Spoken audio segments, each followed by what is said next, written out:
여러분 중에 미워하지 않는 사람이 한 사람도 없는 분 있습니까? 했습니다. 목사님 질문에 좌중이 숙연해지면서 조용하다가 저 뒤에 있던 노인 한 분이 이렇게 손을 들었습니다. 어르신은 미워하는 사람이 한 사람도 없으시네요. 그러니까 아닙니다. 저라고 왜 미워하는 사람이 없겠습니까? 저도 미워하는 사람이 있었는데 죽었습니다. 이렇게 말하더라고요. 여러분, 사람의 마음에서 쉽게 정리되지 않는 마음이 미움의 감정입니다. 사람을 용서하지 못하면 내 마음속에 미움의 감정이 남아 있습니다. 사람을 용서하지 못하고 미워할 수밖에 없는 이유가 여러 가지 있겠지만 이 감정을 오래 가지고 있으면 그 마음의 감정이 자신을 괴롭히게 됩니다. 그렇다고 내게 깊은 상처를 준 사람을 쉽게 용서가 안 됩니다. 나를 괴롭힌 사람이 내게 와서 미안하다고 용서를 빌면 모를까? 그렇지 않고는 나 혼자서 일방적으로 용서하기는 어려운 겁니다. 지금도 누군가를 용서하지 못하는 괴로움으로 내 영혼을 갉아먹는 사람들이 있습니다. 예수님의 제자 베드로도 용서의 문제가 마음에 걸렸던지 예수님에게 물었습니다. 주님, 만일 형제가 내게 죄를 범하면 몇 번이나 용서해주면 될까요? 7번까지 용서해주면 될까요? 물었습니다. 그러다 예수님이 7번뿐 아니라 7번을 70번까지라도 할지니라 하셨습니다. 베드로가 7번 용서해주면 될까요? 물었던 이유는 그 당시 유대 랍비들의 가르침에는 사람의 죄를 3번까지는 용서해주고 4번째부터는 용서해주지 않아도 된다는 그런 가르침이 있었습니다. 그런데 베드로는 7번까지 용서할 마음을 가졌으니 예수님께 칭찬받을 줄 알았습니다. 그런데 예수님은 7번만 아니고 7번을 70번까지라도 하여라 라고 했습니다. 자, 7번을 70번은 몇 번을 말하는 걸까? 2가지 해석이 있습니다. 첫 번째는 77번이라고 하는 이유가 있습니다. 창세기 4장 24절 3절을 보면 라멕이라는 인물이 나옵니다. 이 라멕은 가인의 후손입니다. 창세기에는 라멕이라는 사람이 2사람 나오는데 가인의 후손이 있고 셋의 후손이 있습니다. 그래서 이 가인의 후손 라멕은 나쁜 라멕입니다. 이 라멕이 아내를 보고 말합니다. 내 말 들으라. 나의 상처로 말미암아 내가 사람을 죽였고 나의 상함으로 말미암아 소년을 죽였도다. 가인을 위하여는 벌이 7배일진데 라멕을 위하여는 벌이 77배 유리로다 했습니다. 라멕이 누군가에게 큰 상처를 받는데 그 상처로 인해서 화가 엄청났습니다. 자기에게 상처 준 사람을 죽였습니다. 그리고 노래를 지어서 부르는데 성경에 제일 먼저 나오는 노래가 라멕의 노래인데 제목이 칼의 노래.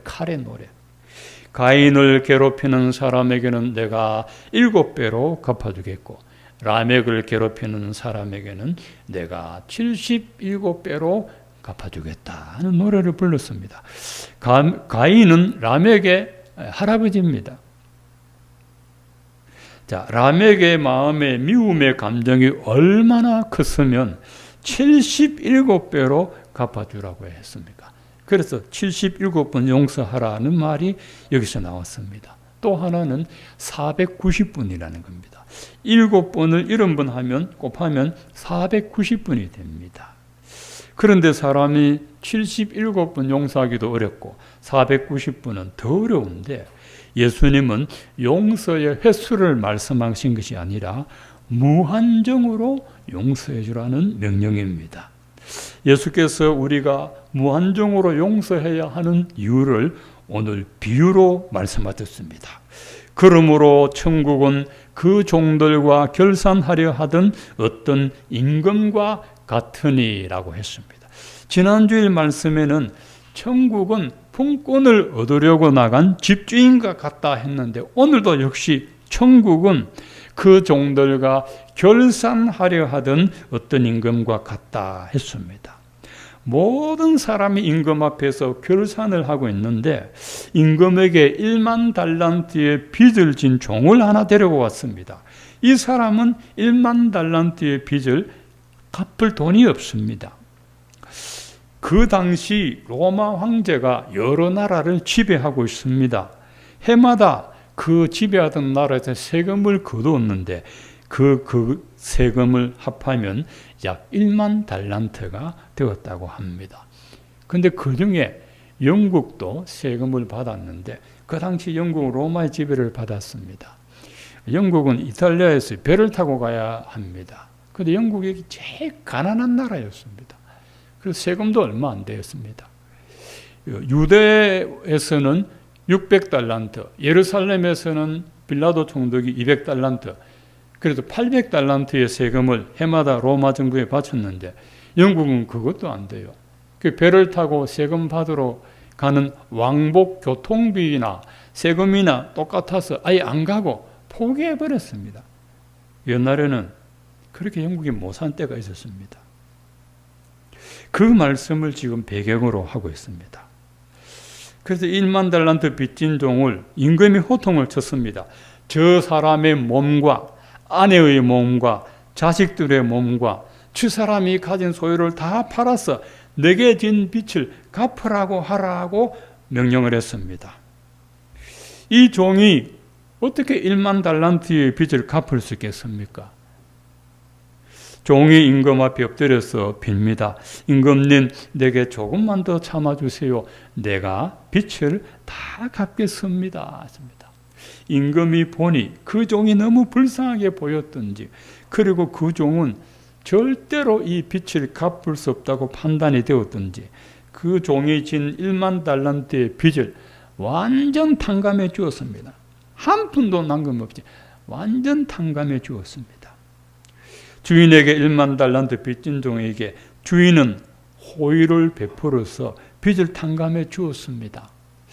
그랬으면 얼마나 좋습니까? 그런데 이 사람이 어떤 일을 벌이고 있습니까? 이 사람이 나가다가 자기에게 100데나리온 빚을 진 친구를 만났습니다. 이 100데나리온은 100일간의 임금입니다. 석 달 열흘 월급입니다. 그 사람을 보자마자 멱살을 잡아채면서 당장 내 빚 갚아라. 그러자 그 친구도 엎드려 빕니다. 나에게 참아주시오. 내가 갚겠습니다. 합니다. 그런데 이 사람은 친구 부탁 거절하고 빚을 갚을 때까지 옥에 가두어 버렸습니다. 여러분, 이 사람만 보세요. 참 못된 사람이죠.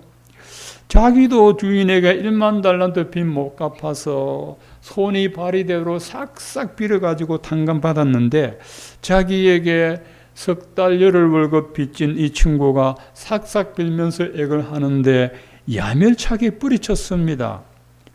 이 장면을 다른 친구들이 보고 너무 딱하니까 임금을 찾아가서 그대로 고했습니다.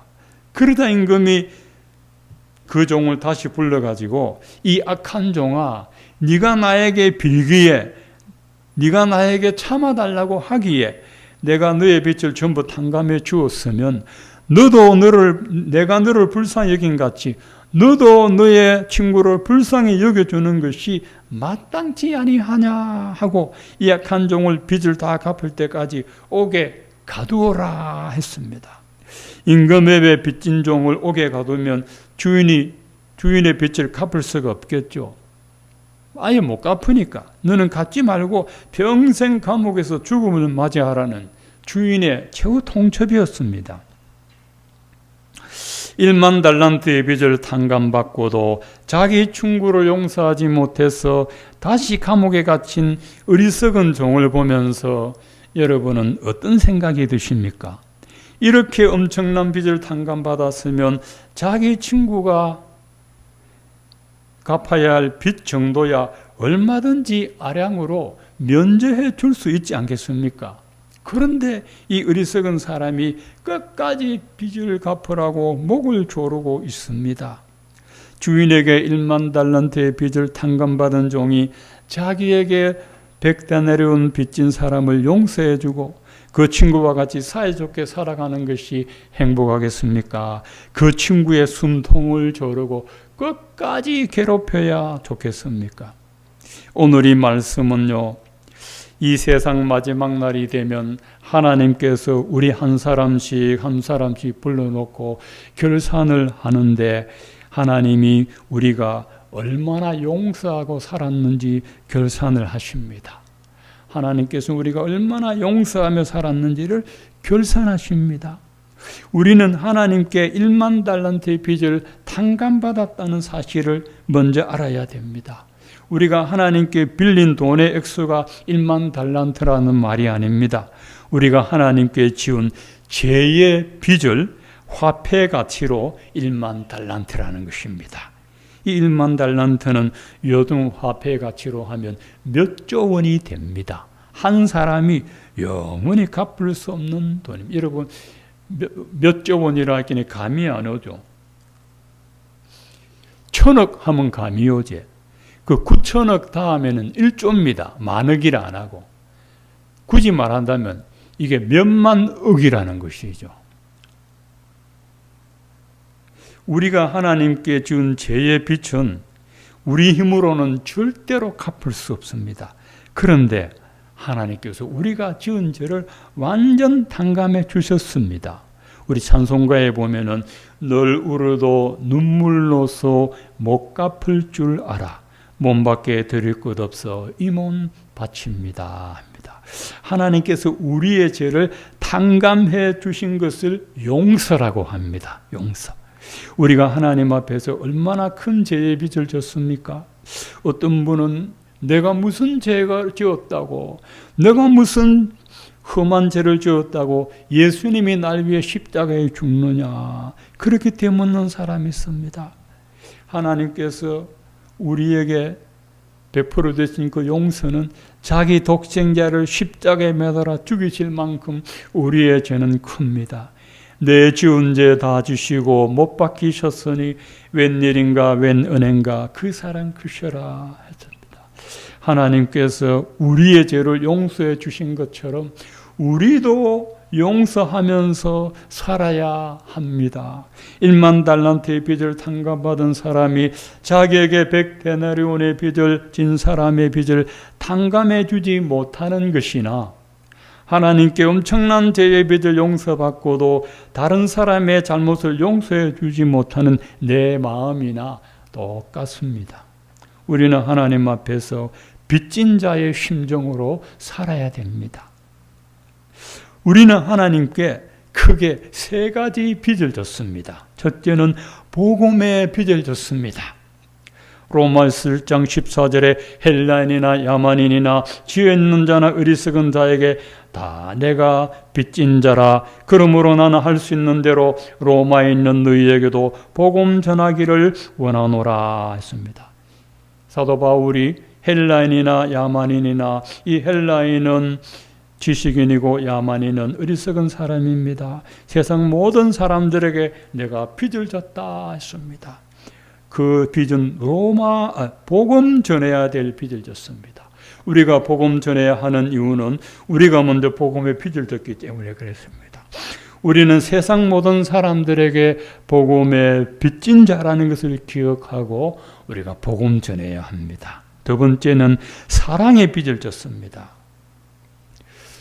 우리가 하나님의 사랑을 어떻게 알 수 있어라고 되묻는 사람들이 있습니다. 언제 하나님이 날 사랑해 주신 적이 있어 합니다. 그렇게 물어보는 분들에게 하나님께서 일관되게 하시는 말씀이 있습니다.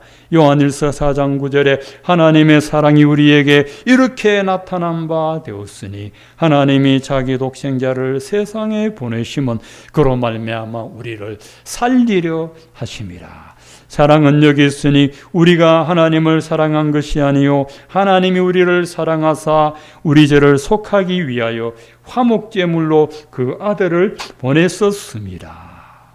사랑하는 자들아, 우리 하나님이 이같이 우리를 사랑하셨은즉 우리도 서로 사랑하는 것이 마땅하도다. 하나님의 사랑은 우리가 받을 죄값을 자기 아들이 대신 받으시고, 우리가 받을 저주를 자기 아들이 대신 받게 하시고, 우리가 매달려 죽어야 할 십자가에 자기 아들을 대신 매달아 죽인 사랑입니다. 하나님이 이같이 우리를 사랑하셨은즉 우리도 서로 사랑하는 것이 마땅하다 하셨습니다. 하나님이 자기 아들을 십자가에 매달아 죽여서 우리 죄를 용서해 주신 그 사랑으로 우리가 서로 사랑함으로써 하나님께 받은 사랑의 빚을 갚아야 합니다. 우리가 남을 사랑하는 것은 내가 호의를 베푸는 게 아니고 내가 하나님께 받은 사랑의 빚을 갚는 거라고 생각하셔야 됩니다. 세 번째는 우리가 하나님께 용서의 빚을 졌습니다. 우리가 용서하지 않으면 어떤 일이 생기느냐?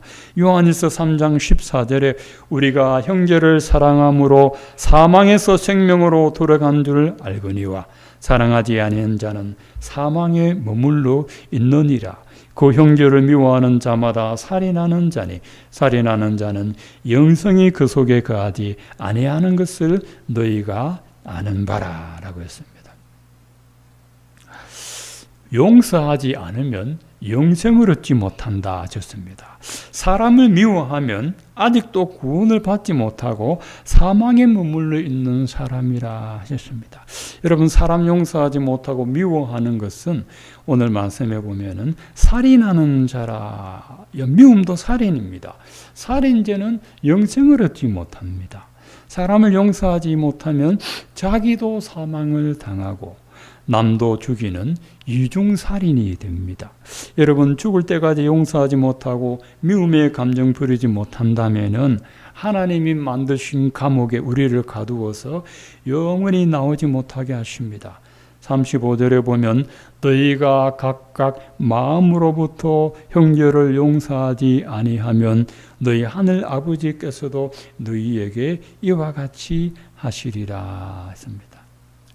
제가 알고 있는 후배 목사님 한 분이 있습니다. 사람이 참 온순한데 서울에서 몇 년 목회를 하다가 너무 큰 상처를 받고 지금은 목회를 쉬고 있습니다.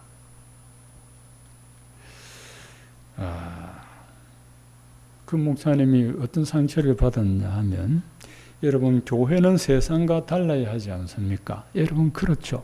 교회는 세상하고는 다르죠. 교회는 구원받은 사람들, 용서받은 사람들, 하나님의 은혜를 받은 사람들, 하나님의 사랑을 받은 사람들, 1만 달란트의 죄의 빛을 탕감받은 사람들이 모여있는, 은혜로 가득한 사람들이 모여있는 곳이 교회인데, 이분이 교회에서 너무 큰 상처를 받았습니다. 하나님의 교회가 어떻게 이룰 수가 있을까? 세상보다 못할 수가 있을까? 예수 믿는 사람들이 어떻게 불신자보다 못할 수가 있을까? 너무 상처를 받아가지고 이 순진한 마음에 목회를 쉬고 못합니다. 그러니까 이 교회가 용서가 안 되는 것이죠. 이런 것들이 있습니다. 그리고 성도님들도 교회에서 상처받지만은 목회자들도 간혹 또 상처를 받습니다. 그런데 이 하나님의 은혜를 알지 못하면 이 상처 때문에 마음의 병이 되는 것이죠. 지금 우리가 하나님 앞에서 결산을 받는다고 한번 생각해 봅시다. 과연 우리가 떳떳할 수 있겠습니까? 어느 교회 할아버지처럼 저도 미워하는 사람들이 참 많았고 그 사람들을 미워하면서 살았지만 다행히도 그 사람 다 죽었습니다. 이렇게 보고할 수는 없겠죠. 내가 미워하는 사람이 없어지기를 바라는 것보다 미워하는 내 마음으로부터 용서해야 됩니다. 너희가 각각 마음으로부터 형제를 용서하지 않으면 나의 하늘 아버지께서도 너희에게 이와 같이 하시리라. 여러분, 주기도문에 보면 이런 문구가 있습니다. 우리가 우리에게 죄진 자를 사하여 준 것 같이 우리 죄를 사하여 주시옵고, 이렇게 되어 있습니다. 여기 자, 이거 보면은 마치 나에게 죄진 사람을 내가 용서해 주었기 때문에 하나님도 마땅히 나의 죄를 용서해 줘야 한다는 것처럼 들릴 수 있습니다. 마태복음 6장 14절에도 보면 너희가 사람의 잘못을 용서하면 하나님 아버지도 너희 잘못을 용서하시려니와 너희가 사람의 잘못을 용서하지 아니하면 너희 아버지께서 너희 잘못을 용서하지 아니하시리라. 용서하고 용서받는 것이 마치 내 손에 달려있는 것처럼 오해할 수 있습니다. 내가 용서하면 하나님도 나를 용서해주고 내가 용서하지 않으면 하나님도 나를 용서해주지 않는다. 그렇게 들릴 수 있는데, 그러나 이 말씀을 잘 읽어보시면 그런 뜻이 아닙니다. 내가 먼저 하나님께 용서받은 자이기 때문에 남의 잘못도 용서해 주는 것입니다. 그래서 내가 용서해 준 내 마음의 아량으로 하는 것이 아니고 용서받은 그 하나님의 용서로 남을 용서하는 것입니다. 만약 내가 먼저 용서받은 자라는 사실을 잊어버리고 남의 잘못을 용서하지 못하고 미워하고 있으면은 하나님 아버지도 나의 죄를 용서해 주시지 않는다는 말씀입니다. 남을 용서하지 못하는 나를 하나님도 용서하지 않는 이유가 뭘까요? 용서하지 않는 것도 죄입니다. 용서하지 않는 죄. 살인하는 자라고 하지 않습니까? 그 형제를 미워하는 자마다 살인하는 자니 영생이 그 속에 거하지 아니하는 줄 너희가 아는 바라. 바로 영생을 잃어버립니다. 유튜브에 들어가면은 천국 지옥 간증 영상이 간혹 있습니다. 다 옳은 것은 아니지만은 성경적으로 참고할 만한 것들이 있습니다. 어떤 여전도사님이 환상 중에 지옥을 갔습니다. 자기는 지옥 갈 이유가 없었는데 예수 보고 확실히 믿고 성령 받고 변화받고 정말 하나님의 자녀가 됐는데 지옥에 있더랍니다. 그래서 주께서 내가 왜 지옥에 있습니까? 너는 용서하지 않았다. 그러다 여기 왔다 하시더라고요. 그분의 마음에 지우지 못한 사람이 있었나 봐요. 사람마다 다 그런 일이 있잖아요. 살다 보면은 자식에게 한 맺힌 부모가 있고 부모에게 한 맺힌 자식이 있고 친구 간에 한 맺힌 사람이 있고 사업하다 보면 사람 때문에 한 맺힌 있고 평생 그 사람 미워서 마음이 지우지 못하는 그런 일들이 있는데 그 전도사님도 그런 게 있었나 봐. 그래서 그거를 간증을 하시더라고요. 사람을 미워하면 영생을 잃어버린다는 것이죠. 왜 그러냐 하면 내가 용서받은 자이기 때문에 하나님께서 나 같은 죄인을 용서해 주셨습니다. 우리가 이거를 잊지 말아야 됩니다. 나는 용서받은 자다. 내가 용서받았기 때문에 7분인도 아니고 이런 분도 아니고 490분도 아니고 끝까지 용서해 주는 것입니다. 그게 하나님 아버지의 마음입니다. 하나님 우리가 회개하면 우리가 회개한 죄는 기억도 아니하시고 잊어버리십니다. 하나님은 우리가 한번 회개한 잘못은 기억 안 하는데 하나님이 기억 못하는 게 한 가지예요. 우리가 회개한 죄는 기억하지 않는데 사람은 죽을 때까지 기억한단 말입니다. 너 나에게 잘못한 거 있어. 평생 가슴에 담아두고 삽니다. 이거는 마귀의 마음입니다. 하나님의 마음이 아닙니다. 하나님은 잊어버립니다. 만약에 하나님께서 우리가 나기 전부터 원죄로 태어났지만 태어나서 지금까지 지은 죄를 하나님 용서 안 하고 하나하나 기록하면 우리는요 지구를 떠나야 돼요. 부끄러워서 견딜 수가 없어요. 저 화성으로 이민 가야 돼. 못 견뎌요. 한 가지만 돼도 우리는 견딜 수 없는데 하나님은 예수 그리스도의 십자가에 우리의 허물을 못 박아버리고 없애버리셨습니다. 그래서 우리는 완전 무죄가 된 겁니다. 이 엄청난 은혜를 받았기 때문에 혹시 남편 때문에 속상해하고 아내 때문에 속상해하고 부모님 때문에 속상해하고 할머니 할아버지 때문에 속상하고 자녀 때문에 속상한 분 있습니까? 직장 동료 때문에 속상한 이 있으면은 예수 그리스도 이름으로 선포하셔서 여러분 용납해 주시고 인간은 다 허물이 있기 때문에 이럴 수 있구나 하고 여러분 기꺼이 용서해 주시기를 바랍니다. 용서해야 내 마음에 천국이 임합니다. 용서해야 내가 용서받은 자라는 사실을 압니다. 하나님께서 우리에게 베풀어 주신 은혜는 바다보다 깊고 하나님께서 우리에게 베풀어 주신 사랑은 하늘보다 높고 하나님께서 우리에게 베풀어 주신 용서는 우주보다 넓습니다. 여러분 오늘 이 말씀 들으시고 정말 은혜 받으셨다면 여러분 마음에서 미움의 감정을 싹 제거해 버리시기를 축원드립니다. 그래야 내 마음의 천국이 임합니다. 그리고 용서하는 자에게 주시는 하나님의 참된 평안을 누리게 되시기를 주의 이름으로 축원드립니다.